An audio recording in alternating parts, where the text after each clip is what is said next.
America loves flexing its wealth, but just past the highway billboards and stadium lights are towns where power flickers, roads collapse, and tap water might give you a parasite. These aren't edge cases. This is what happens when entire zip codes are left off the progress map. No jobs, no safety net, no headlines, just silence, and a $13,000 house no one wants. Today we're going into the forgotten back roads of America, where the poverty looks post-apocalyptic, and the real estate comes with a side of heartbreak. One town had hookworm cases in 2023. Another has 38 residents, no stores, and 0 functioning sewers. Think you know the worst towns in America? One of these places still gets FEMA letters addressed to current resident. Choosing wrong could cost you thousands or your sanity. Want to make smarter decisions or at least less disastrous ones? Hit that subscribe button. It's free therapy plus data. Let's break it down. Number 10. Cairo, Illinois. There's a town in America where the population collapsed by more than 80% and the streetlights still turn on every night like they're waiting for people who never came back. Cairo sits at the dramatic confluence of the Mississippi and Ohio rivers. River trade, railroads, factories. This place once punched way above its weight, but then the rivers shifted, the jobs left, and the exits never stopped filling. Population from approximately 15,000 in 1920 to under 2,000 today. That's not decline, that's evacuation by economics. Homes routinely list between $10,000 to $25,000. Roughly 40% of residents live below the poverty line. Replacement industries never arrived. A local once wrote, "Cairo feels like a movie set after the crew packed up and forgot to yell cut." Here's the irony. Cheap housing doesn't mean size. Heap living. When jobs are scarce and services are distant, every dollar stretches thinner. Yeah, you can buy a house for the price of a used Honda, but congratulations. Now your commute is unemployment and your nightlife is the sound of plywood flapping in the wind. And can we talk about the silence? Not peaceful silence, heavy silence. The kind where you hear your own footsteps echo off empty buildings. Even the rivers feel like they're just passing through, which honestly might be the most honest thing about Cairo. Number 9. Camden, New Jersey. Camden, where the skyline includes Philly's billion-dollar condos, and your street might not have trash pickup. Welcome to Camden, where the American dream took a left turn, hit a pothole, and never got back up. Camden is what happens when a place gets gentrification around it, but not in it. Median home price, $17,400. That's the price of a decent couch in Manhattan. Poverty rate over 36%. Violent crime rate 5 times higher than the US average. But here's the twist. Camden has seen over $2 billion in investment since 2013. So why are so many blocks still crumbling? Because the money came in through the front door and walked right past the people living upstairs. A Camden local said, "We got skyscrapers, but I still have to take 2 buses to find a grocery store that's not just chips and beer."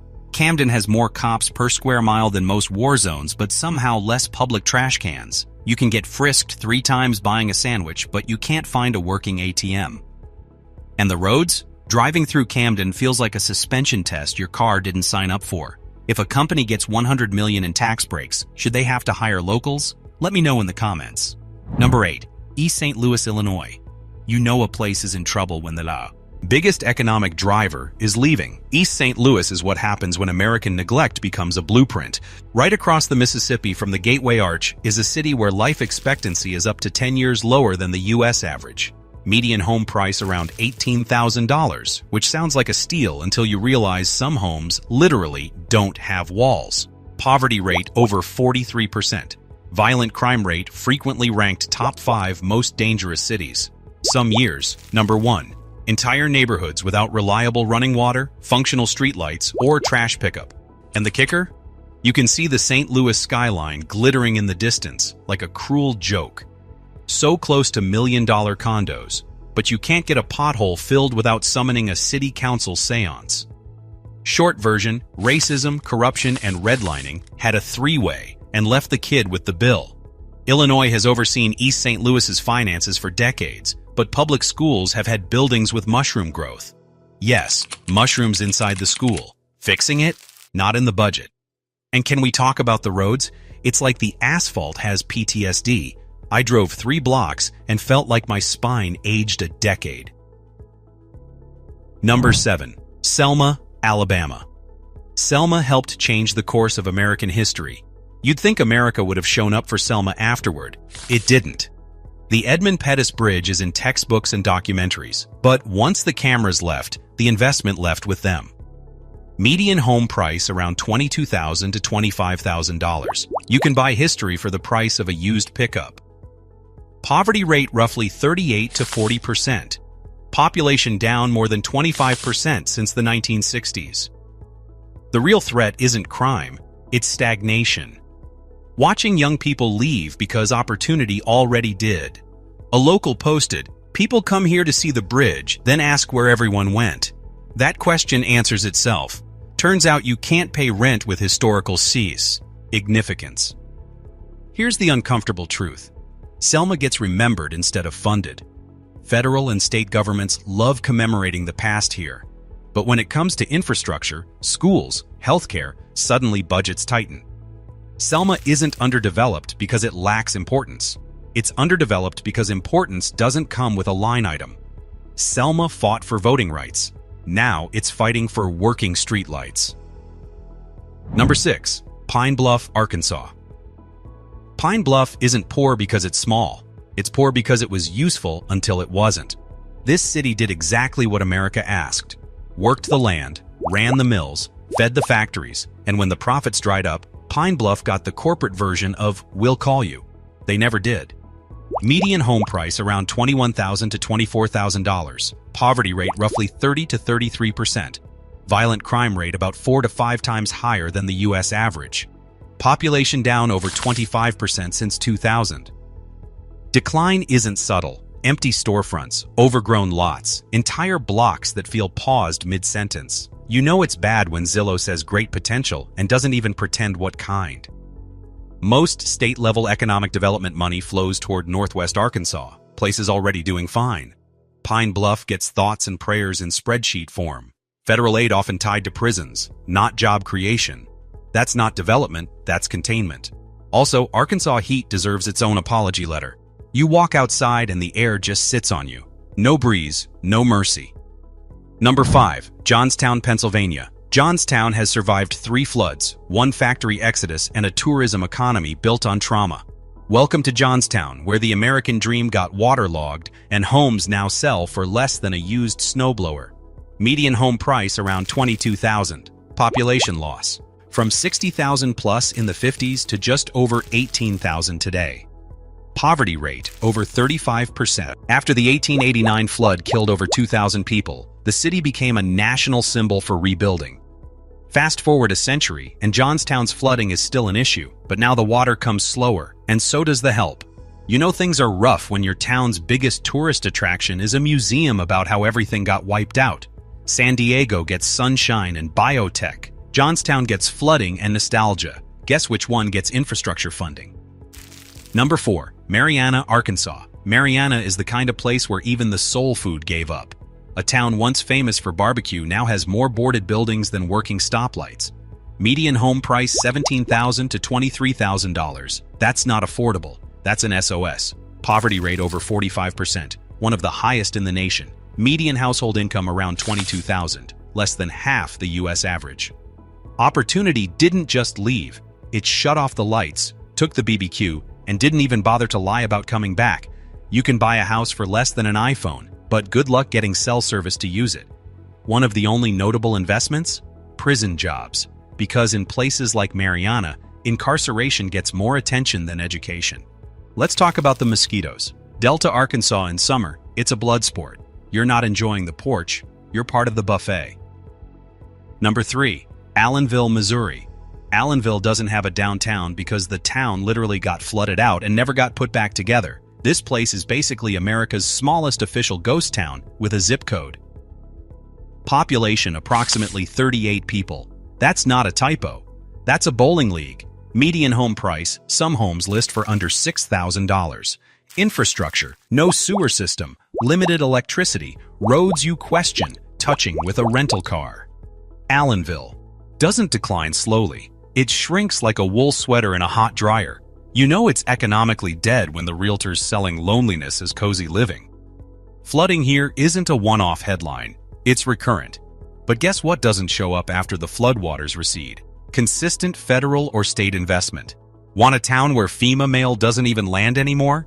Here it is. Let's talk about the mosquitoes. These aren't regular mosquitoes. These are Allenville mosquitoes with PhDs in annoyance. They don't just bite, they take names. Number 2. Whitehall, Alabama. Whitehall's sewer problem is so notorious that doctors linked it to hookworm cases in 2023. Yeah, hookworm, like it's 1903 and someone forgot to tell the CDC. This isn't quirky rural. It's where infrastructure poverty went from metaphor to biology. Median home price around $19,800. Poverty rate near 40%. Hookworm outbreaks. Confirmed cases tied to poor sanitation. This isn't cheap real estate opportunity. It's the price tag on neglect. Whitehall's sanitation crisis isn't accidental. It's structural. State and federal funds exist for rural infrastructure improvement, but rarely reach towns with low tax bases and low political clout. Whitehall has been in reports, academic papers, health journals, while the toilets still back up. Documentation does not equal intervention. Cheap homes here aren't a bargain. They're a liability discount. Sure, you can snag a 3-bedroom for the price of a used TV, but add in septic that fails and water you're not sure about, suddenly that price looks like a participation trophy. Would you buy a $19,000 house if it meant possibly encountering 1900-level sanitation issues in 2025? Drop your vote in the comments. Number 1. Gloucester, Mississippi. If America keeps pretending places like this don't exist, Gloucester is the future, just quieter, cheaper, and easier to ignore. Not because it's the worst in every category, but because it's the clearest example of how neglect actually works. Gloucester isn't dramatic. It doesn't riot, trend, or tweet. It just fades. Once a timber town, then the mills closed. And when the mills left, so did the reason for being here. Population around 850, down steadily for decades. Median home price roughly $13,000 to $18,000. Some houses sell for less than a used lawn tractor. Poverty rate close to 50%. Job market almost non-existent. Access to services, no grocery store, no pharmacy, no dentist. Healthcare means driving. Gloucester isn't unsafe in a chaotic way. It's unsafe in a structural way. If something goes wrong, there's no backup plan, there's just distance. Mississippi ranks near bottom nationally in health outcomes, income, education funding, and infrastructure investment. Zoom into a rural majority black town with a shrinking tax base. Gloucester doesn't lose funding. It never had it. Federal programs exist for rural development, but they favor towns with grant writers, matching funds, and political leverage. Gloucester has none of that. The most consistent investment nearby? Correctional facilities, not schools, not clinics, not broadband. When incarceration becomes the region's economic anchor, you're not building a future, you're managing decline. On paper, Gloucester looks like a bargain, but cheap living here means long drives for basic needs, limited emergency care, few jobs, fewer exits. A local once said, "We don't leave because we hate it. We leave because there's nothing to grow into." That's the whole story right there. Also, Mississippi humidity deserves jail time. You step outside and the air just wraps around you like it's trying to keep you from escaping.